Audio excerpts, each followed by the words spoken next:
চায়ের পেয়ালায় শেষ চুমুকটা দিয়ে টেবিলে রাখতে গিয়ে দেখি ব্যোমকেশের চায়ের পেয়ালা টেবিলেই পড়ে আছে। চায়ের পরিমাণ দেখে বুঝলাম সে এক বিন্দুও খায়নি। ব্যোমকেশের দিকে চেয়ে দেখলাম তার মুখ দেখা যাচ্ছে না, সম্পূর্ণটাই খবরের কাগজের পেছনে। আর ঠিক খবরের কাগজের পেছন দিয়েই কুণ্ডলি পাকিয়ে সিগারেটের ধোঁয়া উঠছে।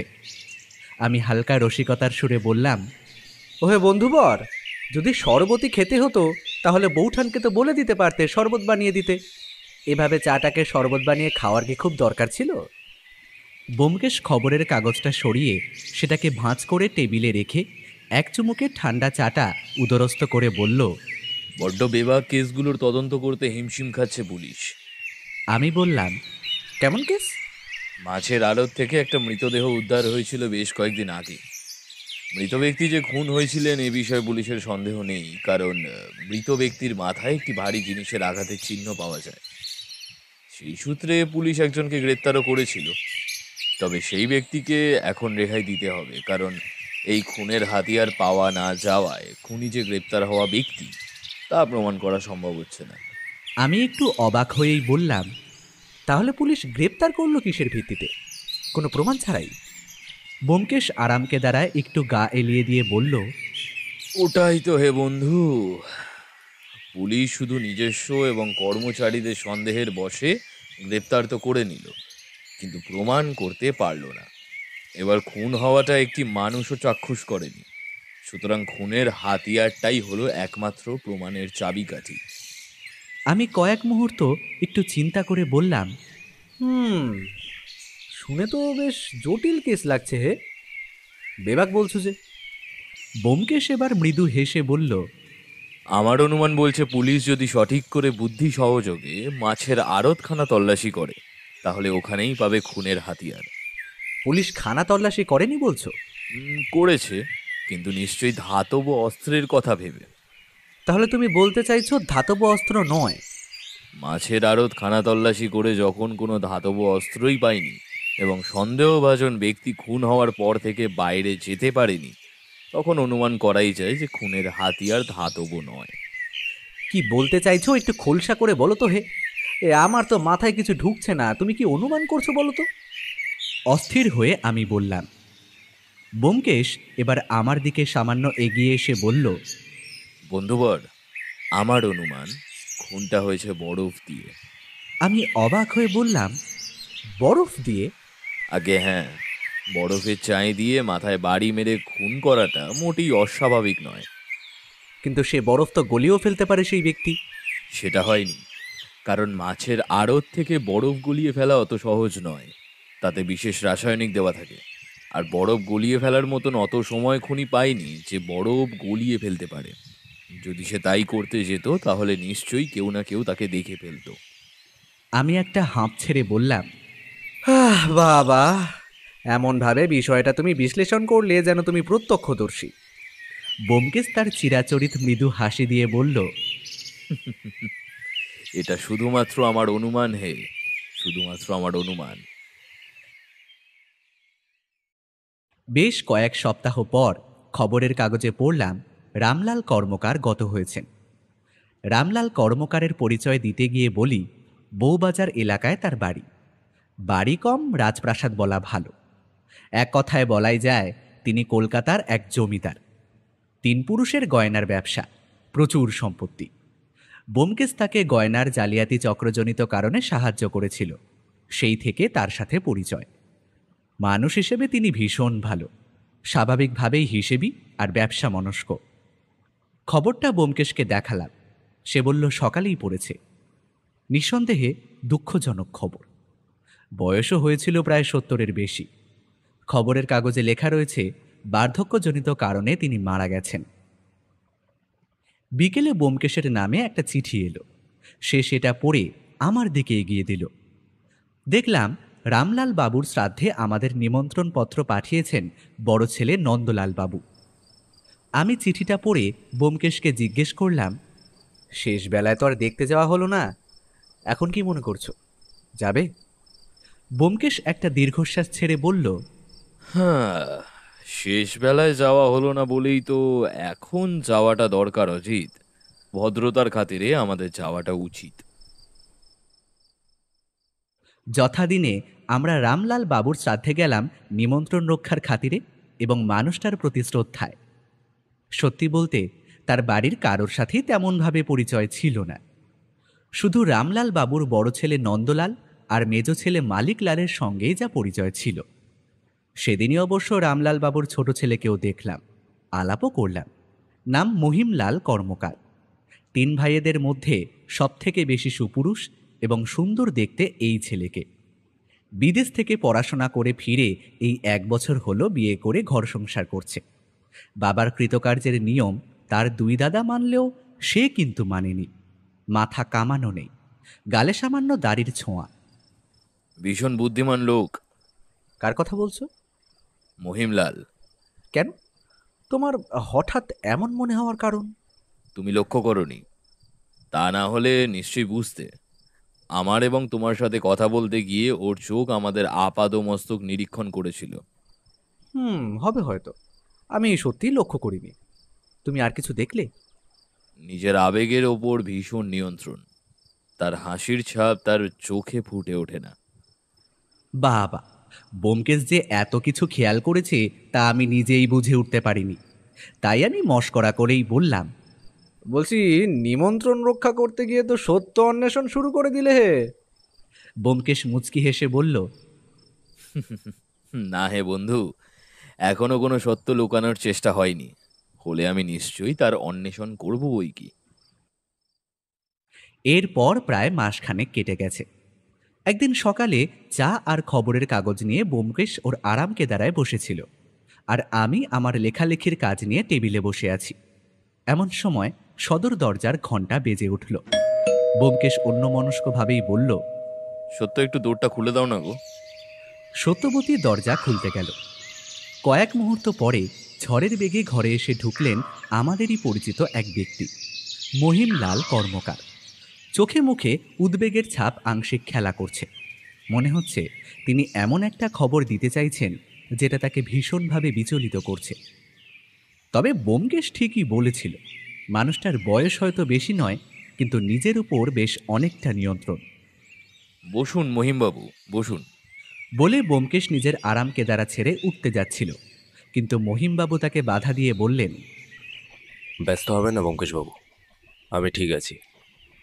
বলে মহিমবাবু তার পাশে রাখা চেয়ারটি টেনে বসলেন। তারপর একটা দীর্ঘ নিঃশ্বাস ছেড়ে বললেন, একটু জল হবে ব্যোমকেশবাবু? আমি উঠে গিয়ে 1 গ্লাস জল মহিমবাবুর দিকে এগিয়ে দিলাম। জলটা খেয়ে সম্পূর্ণরূপে তিনি ধাতস্থ হলেন। একটু আগেও তার চোখে মুখে যেই আংশিক উদ্বেগ খেলা করছিল, সেটা এখন পুরোপুরিভাবে নিশ্চিহ্ন। এবার ব্যোমকেশ প্রশ্ন করলেন মহিমবাবুকে, কোনো দুঃসংবাদ আছে নাকি? মহিমবাবু ফাঁকা জলের গ্লাসটার দিকে তাকিয়ে হ্যাঁ সূচক ঘাড় নাড়লেন। ব্যোমকেশ আবার বলল, আপনি আবার আমার কাছে দুঃসংবাদ দিতে এসেছেন, মানে সেটা নিশ্চয়ই গুরুতর, তাই আপনিই বলুন। মহিমবাবু এবার ব্যোমকেশের দিকে চোখ তুলে চাইলেন। সাধারণ এবং ধীর স্থির কণ্ঠে বললেন, গতকাল রাতে বড়দা মারা গেছেন। সকাল সকাল এমন একটা খবর পাবো বলে কল্পনাও করতে পারিনি। খবরের আকস্মিকতায় ঘরের ভেতর থাকা 3টে প্রাণীর শুধুমাত্র নিঃশ্বাস চলাচলের শব্দ শোনা যাচ্ছিল। ব্যোমকেশ প্রথম নিস্তব্ধতা ভাঙল। মহিমবাবু, আপনি যদি কিছুটা ধাতস্থ হয়ে থাকেন তাহলে ব্যাপারটা খুলে বলতে পারেন। মহিমবাবু বললেন, আমি ঠিক আছি ব্যোমকেশবাবু, আর আপনাকে ব্যাপারটা বলার জন্যই তো আপনার কাছে আসা। আমি বেশ কয়েকদিন বাড়ি ছিলাম না, স্ত্রীকে নিয়ে বেড়াতে গিয়েছিলাম শান্তিনিকেতন। গতকাল রাতে আমরা বাড়ি ফিরে আসি। তখনও পর্যন্ত বড়দার মধ্যে কোনো অসুস্থতার লক্ষণ ছিল না। সকালে উঠে দেখি এই কাণ্ড। বাড়িতে হুলস্থুল পড়ে গেছে। আমি বেরোবার সময় দেখলাম মেজদা পুলিশকে খবর দিল, সুতরাং এতক্ষণে পুলিশ এসে তদন্ত শুরু করে দিয়েছে। মেজদার থেকে অনুমতি নিয়ে আপনার কাছে এলাম। যদি আপনি একটি বার আমাদের বাড়িতে এখন যেতেন ব্যোমকেশবাবু, তাহলে খুব উপকার হতো।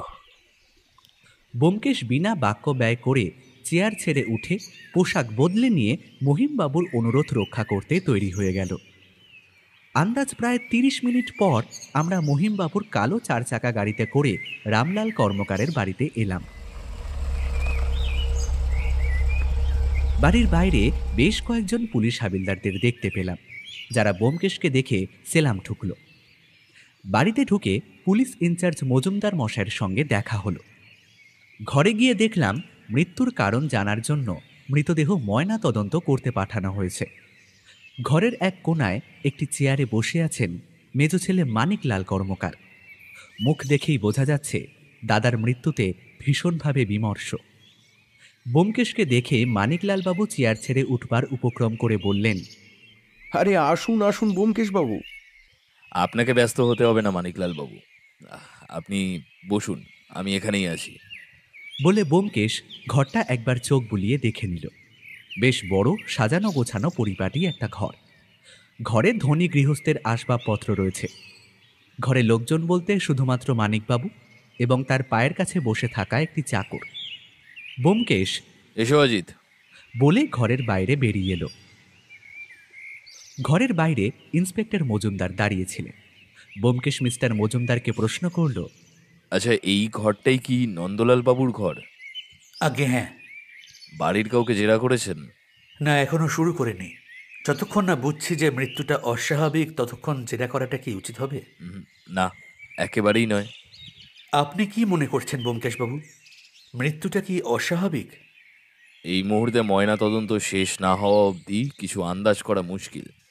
আচ্ছা, ময়না তদন্তের ফলাফল কবে পাওয়া যাবে? আজই পাওয়া যাবে। জানাবেন আমায়। অবশ্যই স্যার। মানিকলাল বাবুর সঙ্গে দেখা করে আমি আর ব্যোমকেশ বিদায় নিলাম। বিকেলে ইন্সপেক্টর মজুমদার টেলিফোনে খবর দিলেন ময়না তদন্তের ফলাফল চলে এসেছে। ব্যোমকেশ থানায় গেল। আমিও তার সঙ্গ নিতাম, কিন্তু আমার নেহাতি জরুরি লেখালেখির কাজগুলো বাকি ছিল বলে আমি ঘরেই রয়ে গেলাম। সন্ধে ব্যোমকেশ থানা থেকে ফিরে এলো। তাকে ময়না তদন্তের ফলাফল সম্বন্ধে জিজ্ঞেস করাতে সে জানালো নন্দলাল কর্মকারের মৃত্যু বিষক্রিয়ার ফলে হয়েছে। খাবারে বিষ মিশে সেই খাবার পেটে যাওয়ার ফলেই মৃত্যু। মৃত্যুর সময় জিজ্ঞেস করাতে ব্যোমকেশ বলল আন্দাজ মাঝরাতে নন্দলাল বাবুর মৃত্যু ঘটেছে। একটা প্রশ্ন মনে উকি দেওয়াতে ব্যোমকেশকে জিজ্ঞেস করলাম, তুমি কি বাড়ির লোকেদের উপরে সন্দেহ করছো ব্যোমকেশ? ব্যোমকেশ সত্যবতীকে চা আনার জন্য বলে আরাম কেদারায় গা এলিয়ে দিয়ে বলল, মহিমবাবুর কথা অনুযায়ী নন্দলাল বাবুর মৃত্যুর দিন ওই বাড়িতে কোনো বহিরাগতের প্রবেশ ঘটেনি। সুতরাং এটা অনুমান করাটা কি খুব কঠিন যে নন্দলাল বাবুর হত্যাকারী তার নিজের বাড়ির লোকেদের মধ্যেই কেউ? আমি বেশ অবাক হলাম। মাত্র কয়েক মাস আগেই ওই বাড়িতে একটা মৃত্যু ঘটল, আর তার কয়েক মাস পরেই খুন। ব্যোমকেশ, তাহলে কি তুমি এই কেসটা নেবে? বেশ উত্তেজিত কণ্ঠে জিজ্ঞেস করলাম। ব্যোমকেশ চোখটা কড়িকাঠের দিকে তুলে একটা দীর্ঘ নিঃশ্বাস ছেড়ে বলল, সত্যের অনুসন্ধান তো আমি করবই, কিন্তু সেটা অবশ্যই কর্মকার বাড়ির বর্তমান কর্তার অনুমতি নিয়ে। পরদিন সকালে মানিকলাল বাবুর টেলিফোন পেয়ে আমরা গেলাম কর্মকার বাড়িতে। আমার একটা কথা ভেবে ভীষণভাবে আশ্বস্ত হচ্ছি যে ব্যোমকেশকে আর আলাদা করে অনুমতি নেওয়ার প্রয়োজন হয়নি। মানিকলাল বাবু নিজেই ব্যোমকেশকে অনুরোধ করেছেন ওনার দাদা নন্দলাল কর্মকারের হত্যাকারীকে শনাক্ত করার জন্য। কর্মকার বাড়িতে পৌঁছে ব্যোমকেশ সরাসরি মানিকলাল বাবুকে বললেন, বাড়ির সকলের সাথে আমি একটু কথা বলতে চাই, এতে আপনার কোনো আপত্তি নেই তো? না না, একেবারেই আপত্তি নেই। কিন্তু ব্যোমকেশ বাবু, আপনি কি মনে করছেন আমার দাদার হত্যাকারী এই বাড়ির কেউ? সেটা আপনার ছোট ভাই মহিমলাল বাবুর কথাতেই স্পষ্ট হয়েছিল। মানিকলাল বাবু চুপ করে মাথা নিচু করে রইলেন। ব্যোমকেশ বলল, মানিকলাল বাবু, আমি আপনাকে কয়েকটা প্রশ্ন করতে চাই, কারণ কিছু বিষয় সম্বন্ধে আমার পরিষ্কার ধারণা থাকাটা বিশেষ প্রয়োজন। হ্যাঁ, নিশ্চয়ই করুন। যেদিন রাতে আপনার দাদা নন্দলাল বাবু মারা যান, সেদিন এই বাড়িতে কে কে উপস্থিত ছিল? বাবা মারা যাবার পর এই বাড়িতে আমরা 9 জন, মানে বড় বৌদি, আমি, আমার বউ, মহিম ওর স্ত্রী, আমার এক ছেলে এবং এক মেয়ে, আর বাড়ির 2 চাকর। সেদিন রাত্রে বাড়িতে এরা সবাই উপস্থিত ছিল। মহিম আর ওর স্ত্রী শান্তিনিকেতন ঘুরতে গিয়েছিল। সেখান থেকে ওরা সেদিন সন্ধ্যায় ফেরে। আপনার ছেলেমেয়ের বয়স কত? ছেলের বয়স 7 আর মেয়ের বয়স 9। আচ্ছা, সেদিন সন্ধ্যের পর থেকে নন্দলাল বাবু কি কোনো অদ্ভুত আচরণ করছিলেন? না, একেবারেই না। প্রত্যেকটা সাধারণ দিনের মতো সেদিনও দাদার আমি দোকান থেকে যথাসময়ে ফিরে এসেছিলাম বাড়িতে। বাড়িতে ফেরার পর নন্দলাল বাবুর সাথে কি আপনার আর দেখা হয়েছিল? হ্যাঁ, খাবার টেবিলে হয়েছিল। ব্যোমকেশ কিছুক্ষণ থেমে এবার জিজ্ঞেস করল, আচ্ছা, নন্দলাল বাবুর কোনো সন্তান ছিল না? না। নন্দলাল বাবু এবং ওনার স্ত্রীর মধ্যে সম্পর্ক ভালো ছিল? হ্যাঁ, বেশ ভালোই ছিল। কখনো এই বিষয় নিয়ে ওদের মধ্যে ঝামেলা হতে দেখিনি। মহিম বাবুরও সন্তান নেই, তাই তো? মহিমের বিয়ে হয়েছে মাত্র 1 বছরও হয়নি। বেশ, আপনাকে আর কোনো প্রশ্ন আমার করার নেই। আমি বাড়ির বাকি সদস্যদের সাথে কথা বলতে চাই। মানিকলাল বাবু চলে গেলে কিছুক্ষণ পর ঘরে এসে প্রবেশ করলেন নন্দলাল বাবুর স্ত্রী কঙ্কাবতী দেবী। ভদ্রমহিলার সঙ্গে রামলাল বাবুর শ্রাদ্ধের দিন আলাপ হয়েছিল। খুবই হাসি খুশি রূপসী রমণী, আর আজ পরনে সাদা থান, কঠিন মুখে দুঃখের ছাপ স্পষ্ট। ব্যোমকেশ বিনম্র সুরে ভদ্রমহিলাকে উদ্দেশ্য করে বলল, আপনাকে এইভাবে এই সময় বিরক্ত করার জন্য ক্ষমা করবেন। আমি যথাযথ প্রচেষ্টা করব আপনার স্বামীর হত্যাকারীকে শনাক্ত করার। আশা করব আপনি আমার এই প্রচেষ্টায় আমাকে সাহায্য করবেন। ভদ্রমহিলা মাটির দিকে তাকিয়ে চুপ করে রইলেন।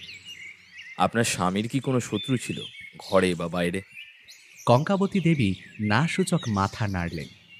সেদিন রাতে আপনার সঙ্গে দোকান থেকে ফেরার পরের ঘটনাগুলো একটু খুলে বলবেন? কঙ্কাবতী দেবী চোখের জল মুছে বলা শুরু করলেন, সেদিন রাতে প্রত্যেকটা সাধারণ দিনের মতোই দোকান থেকে ফিরে এসে কিছুক্ষণ বিশ্রাম নিয়ে উনি খেতে বসেন। সাধারণত উনি সকলের সাথে বসেই রাতের খাবার খান, কিন্তু সেদিন খিদে পেয়েছে বলে তিনি সবার আগে বসে পড়েছিলেন। খাওয়া দাওয়ার পর প্রতিদিনের মতো মেজো ওনার জন্য দুধ বানিয়ে আনে। প্রত্যেক রাতে ওনার হলুদ দুধ খাওয়া অভ্যেস ছিল। এরপর উনি শুতে যান। ভোর রাতে যখন আমার ঘুম ভাঙে, তখন ওনার গায়ে হাত দিয়ে দেখি গা বরফের মতো ঠান্ডা। নাকের কাছে হাত নিয়ে গিয়ে দেখলাম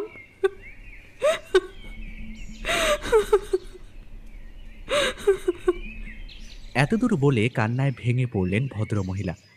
ব্যোমকেশ বলল, আপনি নিজেকে সামলান কঙ্কাবতী দেবী, আমার আর কোনো প্রশ্ন নেই, আপনি যেতে পারেন। কঙ্কাবতী দেবী উঠে চলে গেলেন। এরপর ঘরে এসে প্রবেশ করলেন কর্মকার বাড়ির মেজ বউ মিথিলা দেবী।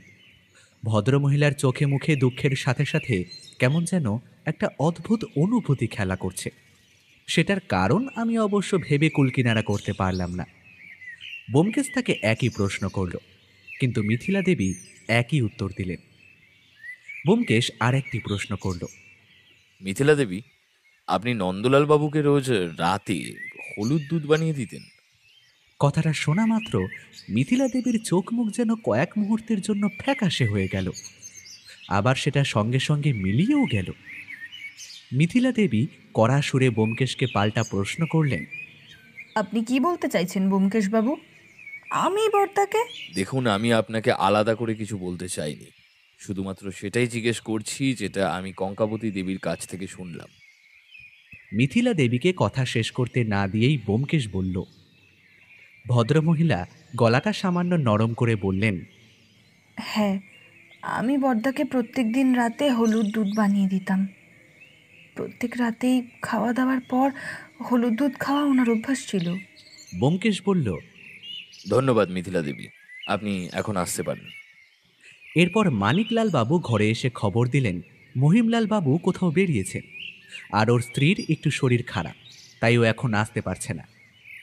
ব্যোমকেশ সবটা শুনে বলল, বেশ, তাহলে আপনি চাকরদেরই পাঠিয়ে দিন। 2 চাকরদের প্রশ্ন উত্তর পর্ব শেষ হওয়ার পর বিশেষ কোনো তথ্যই পাওয়া গেল না। এরপর চাকরদের বিদায় দিয়ে ব্যোমকেশ দোতলার দালানে গিয়ে দাঁড়ালো। আমিও ব্যোমকেশের পাশে গিয়ে দাঁড়ালাম। ওর কপালে ভ্রুকুটি, চোখ কোনো একদিকে স্থির হয়ে আছে। বুঝলাম ও গভীর চিন্তায় মগ্ন। ওর দৃষ্টি অনুসরণ করে নিচের দিকে তাকিয়ে আমিও থমকে গেলাম। ব্যোমকেশের চোখ যেই আম গাছের দিকে, সেই আম গাছের মোটা গুড়ির পেছন দিকে কেউ দাঁড়িয়ে আছে। সেই মানুষের পোশাকের কিছুটা অংশ দেখা যাচ্ছে, সাদা থান। এরপর মানিকলাল বাবু এসে জিজ্ঞেস করলেন, কি বুঝলেন ব্যোমকেশবাবু? খাবারে বিষক্রিয়ার ফলে নন্দলাল বাবুর মৃত্যু, কিন্তু তার খাবারের বিষটা কে মেশালো এটা এক্ষুনি হলপ করে বলা একটু কঠিন। তবে আমি কথা দিচ্ছি মানিকলাল বাবু, এই খুনের পেছনের আসল সত্যের অনুসন্ধান আমি করেই ছাড়ব। মানিকলাল বাবু ব্যোমকেশের হাত ধরে বললেন, আপনার উপর আমার অগাধ ভরসা আছে ব্যোমকেশবাবু। আমি জানি আপনি ঠিক আমার দাদার হত্যাকারীকে বের করে আনবেন। ব্যোমকেশ আর আমি মানিকলাল বাবুর কাছ থেকে বিদায় নিয়ে বেরিয়ে এলাম। বেরোবার সময় দেখলাম পাশের বাড়ির বাগানে কয়েকজন লোক মাটি খুঁড়ছে এবং তাদের সামনে দাঁড়িয়ে একজন ভদ্রমহিলা কাঁদছে। আমি ব্যোমকেশকে জিজ্ঞেস করলাম, কি ব্যাপার, কিছু বুঝতে পারছো? ব্যোমকেশ বলল, সম্ভবত কোনো পোষ্য মারা গেছে বোধহয়। ফেরার পথে সারা রাস্তা ব্যোমকেশকে চিন্তায় মগ্ন দেখলাম। তাই আর তাকে আমার কৌতূহলী মনের হাজারটা প্রশ্ন করলাম না।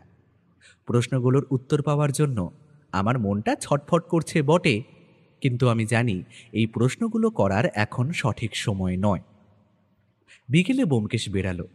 তাকে কোথায় যাচ্ছ জিজ্ঞেস করাতে কোনো সদুত্তর পেলাম না, কেবল এই একটু ঘুরে আসি বলে সে বেরিয়ে গেল। ব্যোমকেশের তদন্তে শুরু থেকে যে আমি তার সব ভাবনা জানব না, এটাই স্বাভাবিক। সন্ধেবেলা ব্যোমকেশ ফিরে আসার পর ওকে জিজ্ঞেস করলাম, কেসটায় কাকে সন্দেহ করছো ব্যোমকেশ? ব্যোমকেশ বলল, দেখো অজিত, মানিকলাল বাবুর দুটি সন্তান ছাড়া বাকি সবার ওপরেই সন্দেহ করা যায়।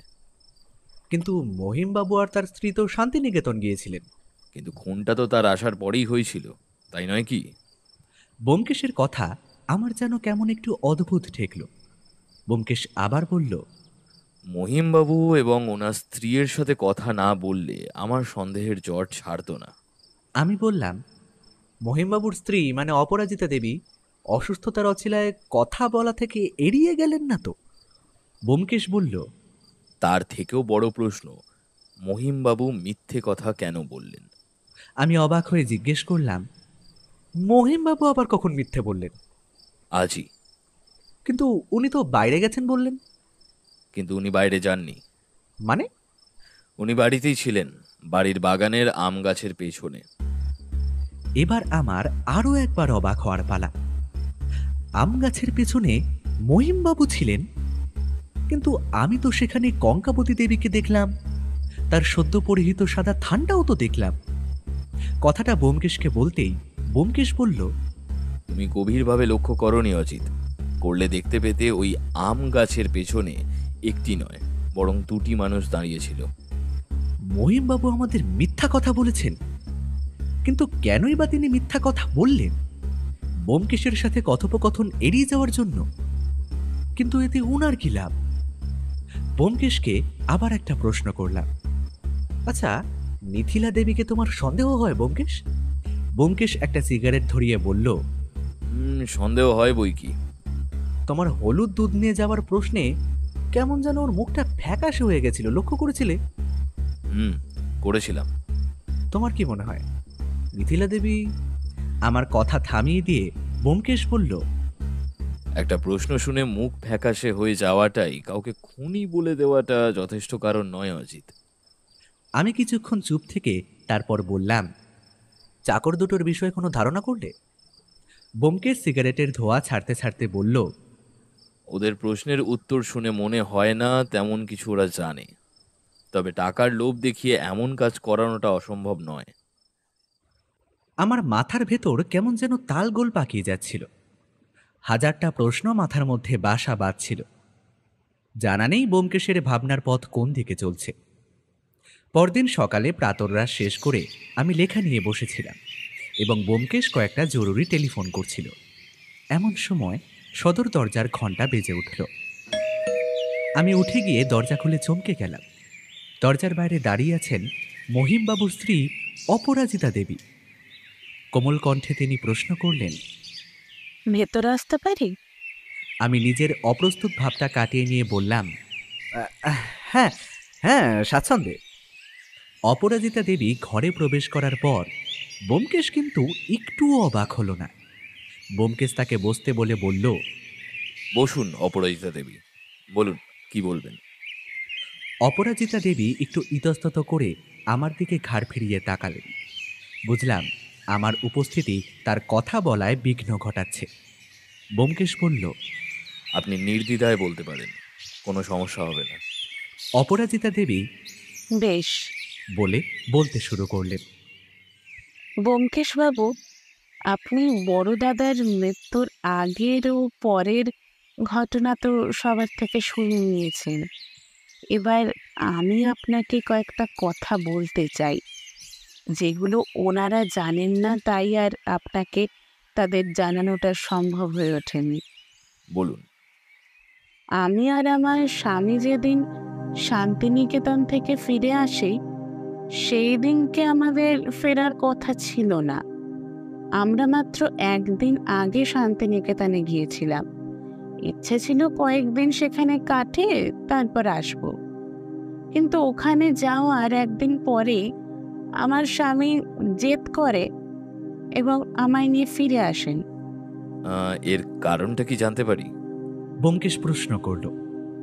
অপরাজিতা দেবী একটু ইতস্তত করে জবাব দিলেন, হয়তো ঘর সংসারের কথা এভাবে বাইরের লোককে বলাটা শোভনযুক্ত নয়, তবুও বলছি কারণ এটা হয়তো আপনাকে আপনার তদন্তে সাহায্য করতে পারে।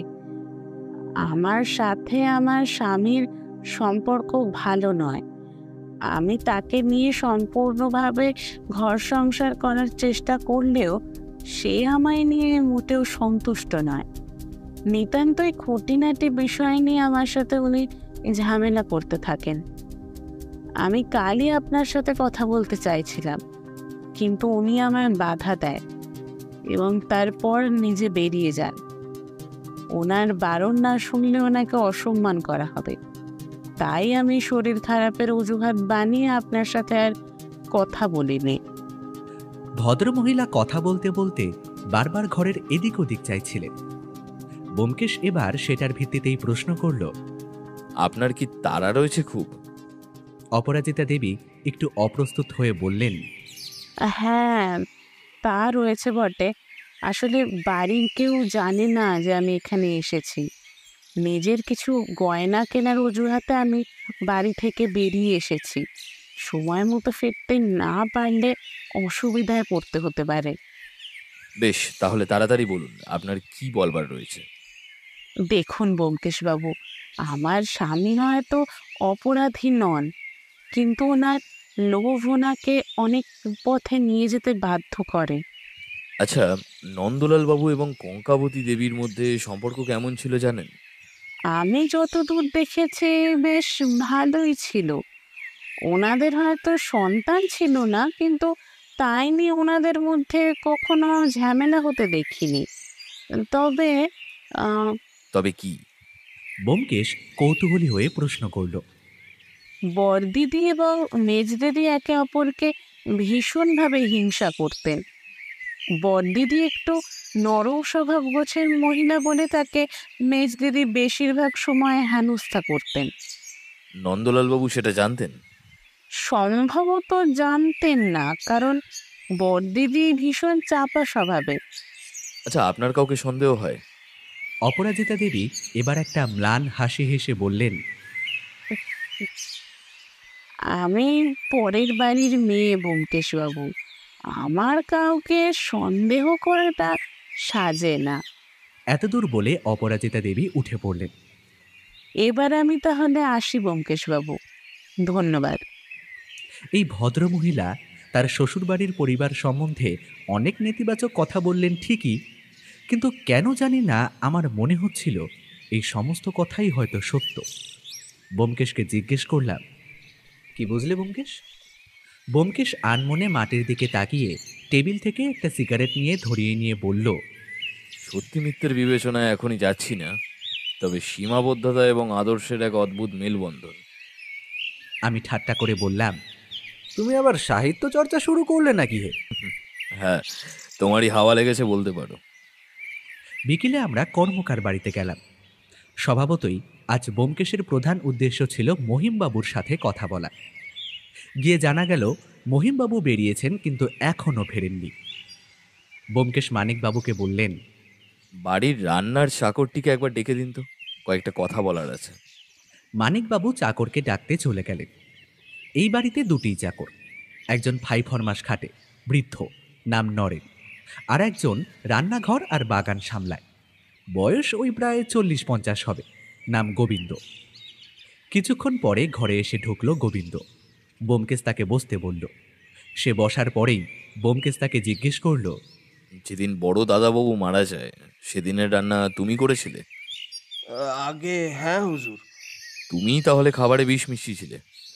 গোবিন্দ চমকে গিয়ে থতমত খেয়ে বলল, না হুজুর, আপনি এ কি বলছেন? আমি বড় দাদাবাবুরে কেন মারতে যাব? বড় দাদাবাবু আমার আর নরেন্দারে অনেক ভালোবাসতেন। বিশ্বাস করেন হুজুর, আমি বড় দাদাবাবুরে মারিনি। বেশ, তাহলে তুমি আমার আর একটা প্রশ্নের উত্তর দাও দেখি। তোমার মেজ দিদিমণি যখন বড় দাদাবাবুর জন্য হলুদ দুধ তৈরি করতেন, তখন সেটা তোমার চোখের সামনে তৈরি করতেন? কখনো কখনো রান্না করে আমার সামনেও করতেন, আবার কখনো কখনো নিজের ঘরে করতেন। সেদিন কোথায় করেছিলেন? আগে নিজের ঘরে হুজুর।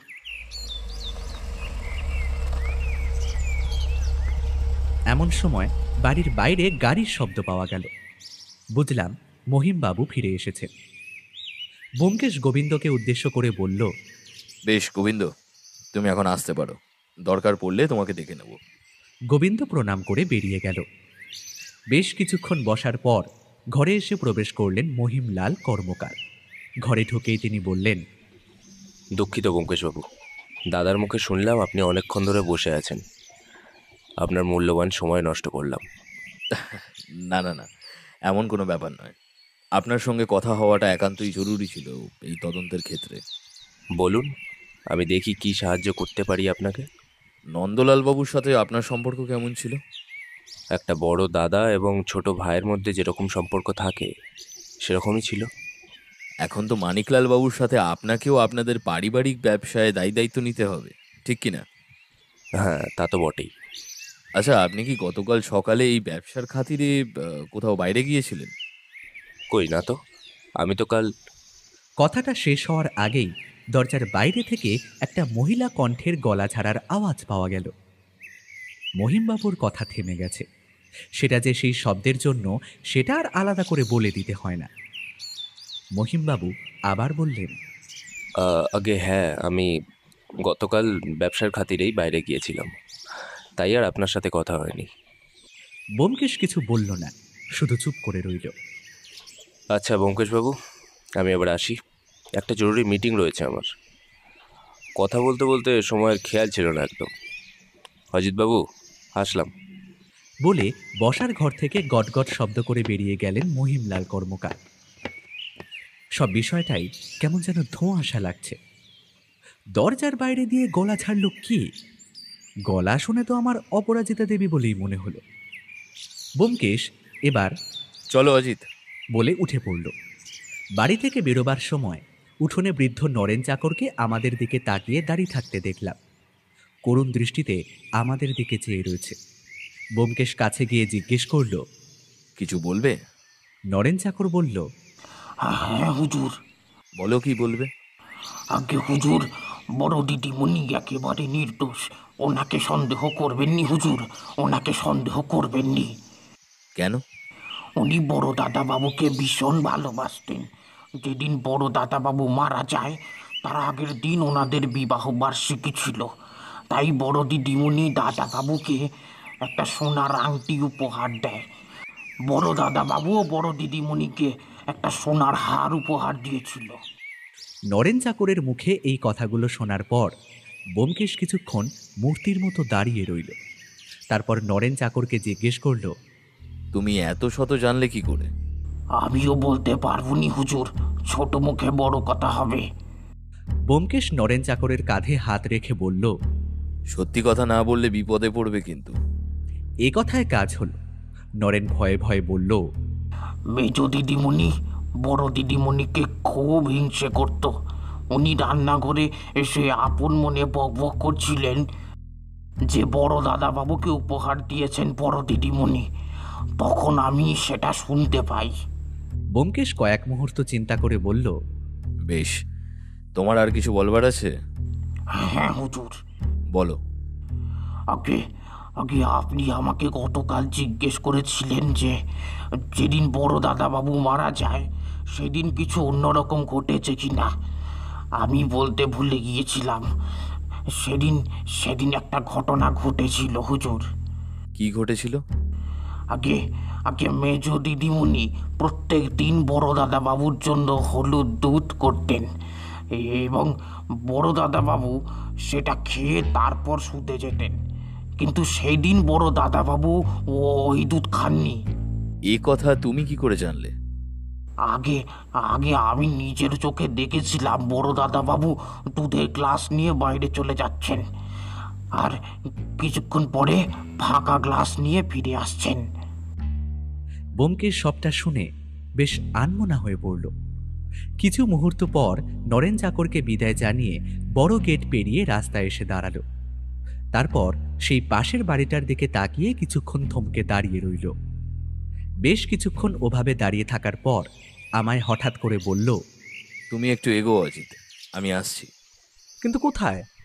আরে তুমি এগো না রে বাবা, আমি আসছি কিছুক্ষণে। অগত্যা আমি এগোতে শুরু করলাম। ব্যোমকেশের বাড়ি ফিরতে সন্ধে গড়িয়ে রাত হয়ে গেল। সে ঘরে ঢুকতেই আমি তাকে টিপ্পনি কেটে বললাম, মহারাজাদের কিছুক্ষণে সাধারণ প্রজাদের এক বেলা কেটে যায়। ব্যোমকেশ হাসতে হাসতে বলল, ক্ষমা করো হে বন্ধুবর, বেশ কয়েকটা কাজ ছেড়ে আস্তে আস্তে দেরি হয়ে গেল। তা কি এমন রাজকার্য করে এলে যে গোটা একটা বেলা তোমার কাবার হয়ে গেল? শত্রুপক্ষকে যুদ্ধে হারানোর জন্য কিছু ছক কষে এলাম। আমি উত্তেজিত হয়ে প্রশ্ন করলাম, বলছি এই ব্যোমকেশ, তুমি কি খুনিকে ধরতে পেরে গেছো? ব্যোমকেশ একটা বাঁকা হাসি হেসে বলল, ধৈর্য ধরো হে বন্ধুবর, যথা সময়ে সব জানতে পারিবে। আমি আশাহত হয়ে বললাম, ধুস, তোমার এই উদ্বেগের আগুনে ঘি ঢেলে দিয়ে তারপর হেয়ালি করার বিষয়টা ভীষণ বিরক্তিকর ব্যোমকেশ। ব্যোমকেশ হো হো করে হেসে উঠল। তবে একদিক থেকে আশ্বস্ত এটা ভেবে হচ্ছি যে ব্যোমকেশের এই হাসির মর্ম সে এই তদন্তের সমাধান প্রায় বাগে এনে ফেলেছে। পরদিন সকালে ব্যোমকেশ মানিকবাবুকে টেলিফোন করলেন। হ্যালো, হ্যাঁ মানিকবাবু, যদি আপনার অনুমতি পাওয়া যায় তাহলে নন্দলাল বাবুর পড়ার ঘরটা একটু সার্চ করতে চাই। হ্যাঁ হ্যাঁ, সমাধানের কথা না হয় সামনাসামনি হোক। বেশ বেশ বেশ, ঠিক আছে। টেলিফোন রিসিভারটা রেখে দেওয়ার পর ব্যোমকেশ আমার দিকে ফিরে বলল, তৈরি হয়ে নাও অজিত, আমরা বেরোবো। নন্দলাল বাবুর পড়ার ঘরে গত আধ ঘন্টা ধরে খুঁজেও ব্যোমকেশ যখন নিজের মন মতো কিছুই পেল না, তখন সে একটা দীর্ঘ নিঃশ্বাস ছেড়ে চেয়ারের উপর বসে পড়ল। আমি অনেকক্ষণ লক্ষ্য করার পর ব্যোমকেশকে জিজ্ঞেস করলাম, তুমি খুঁজছোটা কি ব্যোমকেশ? ব্যোমকেশ বলল, একটা ডায়েরি। মানিকবাবু আমাদের সঙ্গেই ছিল। তিনি বললেন, আচ্ছা, ডায়েরির রং কি কালচে সবুজ? ব্যোমকেশ ব্যস্ত হয়ে বলল, হ্যাঁ হ্যাঁ হ্যাঁ, আপনি পেয়েছেন? মানিকবাবু বললেন, আগে না, কিন্তু ওটা দেখেছি বই কি। দাদা অনেক সময় দোকানে বসে ওই ডায়েরিতে লিখতেন। কি লিখতেন তা অবশ্য কখনো দেখিনি। ব্যোমকেশ একটা দীর্ঘ নিঃশ্বাস ফেলে বলল, ওই ডায়েরিটা পেলে তদন্তের অনেকটা লাভ হতো। এমন সময় হঠাৎ করে এই ঘরে আবির্ভাব হলো এক বাচ্চা ছেলে। সে একটা কাগজের প্লেন নিয়ে খেলছে এবং মুখ দিয়ে প্লেনের মতো আওয়াজ করার চেষ্টা করছে। বুঝলাম সেটা মানিকবাবুর ছোট ছেলে। কাগজের প্লেনটা বাচ্চা ছেলেটার হাত থেকে উড়তে উড়তে ব্যোমকেশের কোলে এসে পড়ল। মানিকবাবু ছেলেকে নরম করে বকে দিয়ে বললেন, বাবু ঘরে যাও, লোক এসেছে, এমন দুষ্টুমি করে না। তারপর ব্যোমকেশের দিকে ফিরে বললেন, ভীষণ দুষ্টু।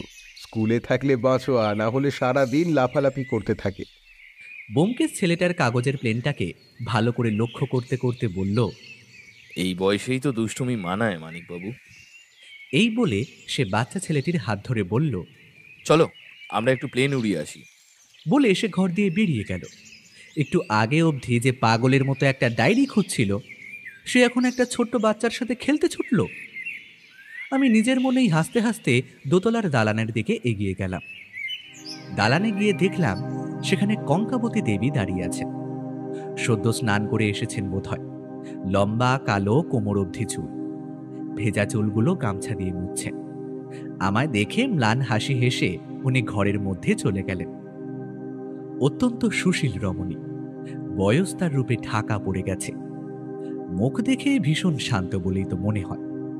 এমন একজন মহিলার উপর কেউ ঈর্ষা করতে পারে? হয়তো নারী বলেই তা সম্ভব। ব্যোমকেশের ডাকে সম্বিত ফিরে পেলাম। চলো হে অজিত, এবার যাওয়া যাক। চলে আসার পথে ব্যোমকেশ মানিকবাবুকে ডেকে বেশ কিছুক্ষণ ধরে তার সাথে কথা বললে। ওরা দুজন বেশ দূরে দাঁড়িয়ে কথা বলছিল, তাই আমার পক্ষে সেটা শোনাটা সম্ভব ছিল না।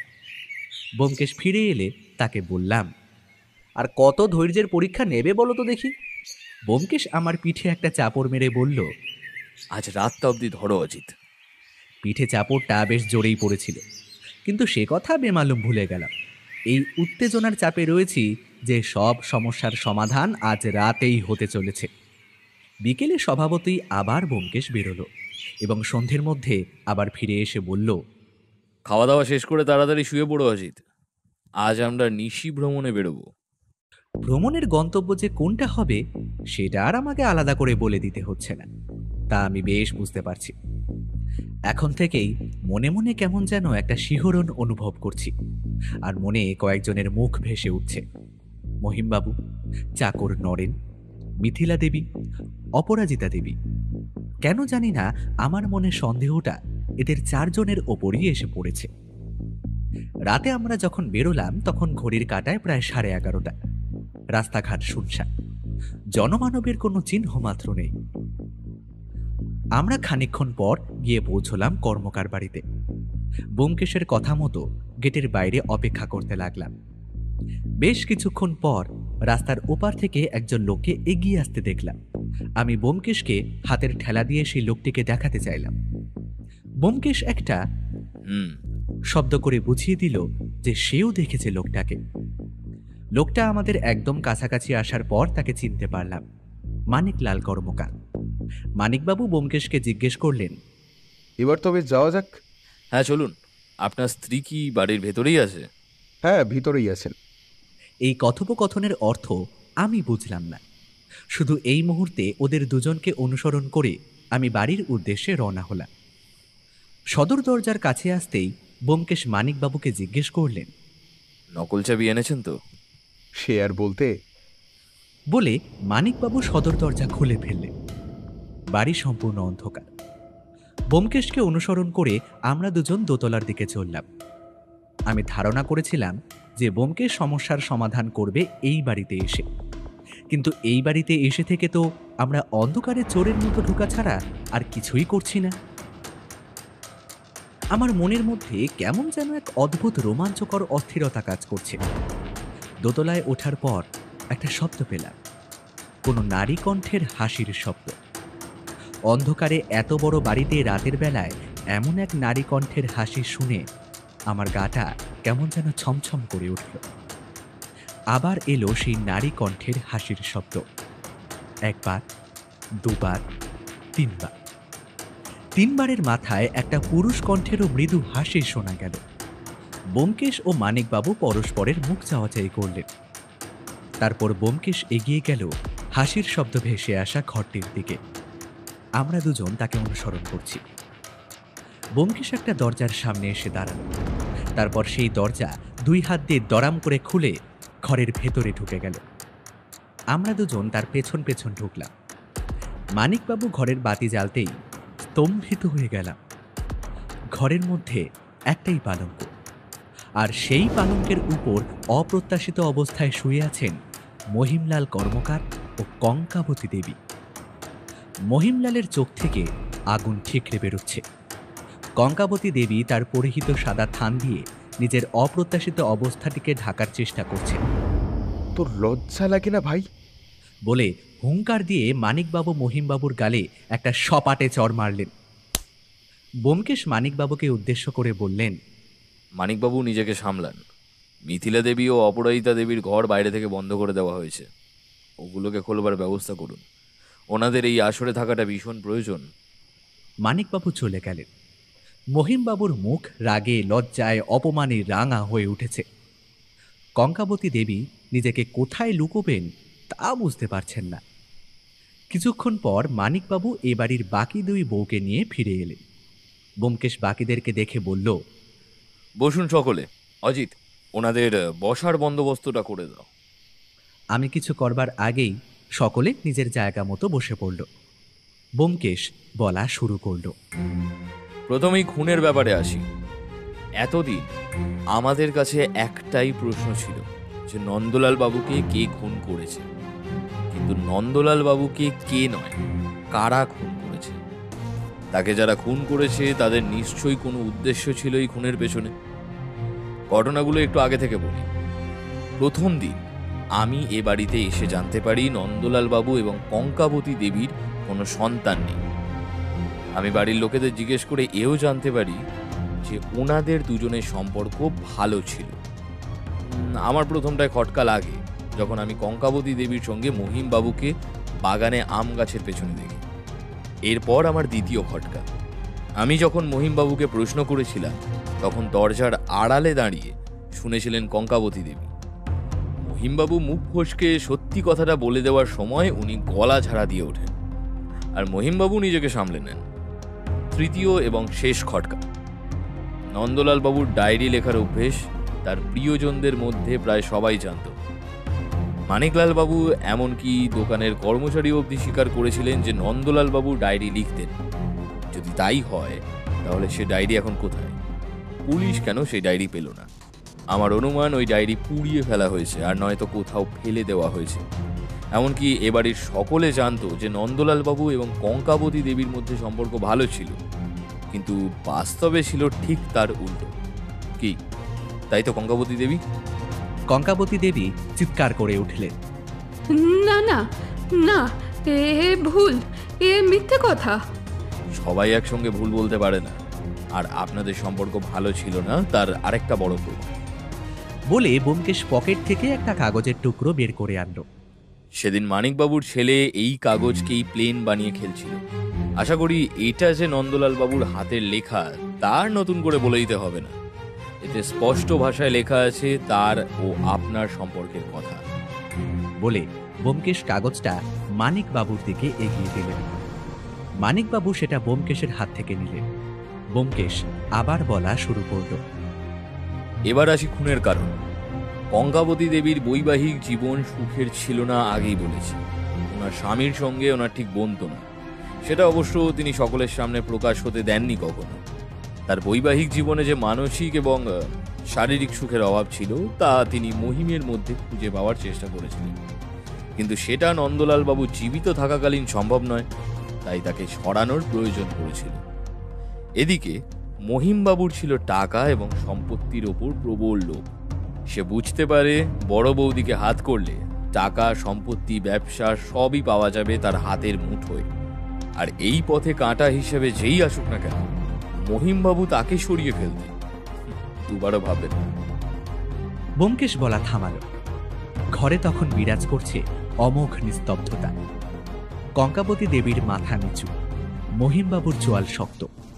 ব্যোমকেশ আবার বলে উঠল, এবার আসি খুনের পদ্ধতির বিষয়ে। তবে তার আগে আমি একটা কথা বলে দিতে চাই। নন্দলাল বাবুকে খুনের চেষ্টা এক তরফে নয়, বরং দুই তরফে করা হয়েছে। ঘরে যেন আবার বাজ পড়ল। মানিকবাবু সেই আকস্মিকতা সামলে ব্যোমকেশকে প্রশ্ন করলেন, আর এক তরফা কার কথা বলছেন ব্যোমকেশ বাবু? ব্যোমকেশ আঙুল তুলল। তার আঙুল মিথিলা দেবীর দিকে। আমি হতবাক হয়ে মিথিলা দেবীর দিকে তাকালাম। তার মুখ ভয়ে ফ্যাকাশে হয়ে গেছে। ব্যোমকেশ বলল, আপনি দৈবক্রমে খুনি হতে হতে বেঁচে গেছেন মিথিলা দেবী।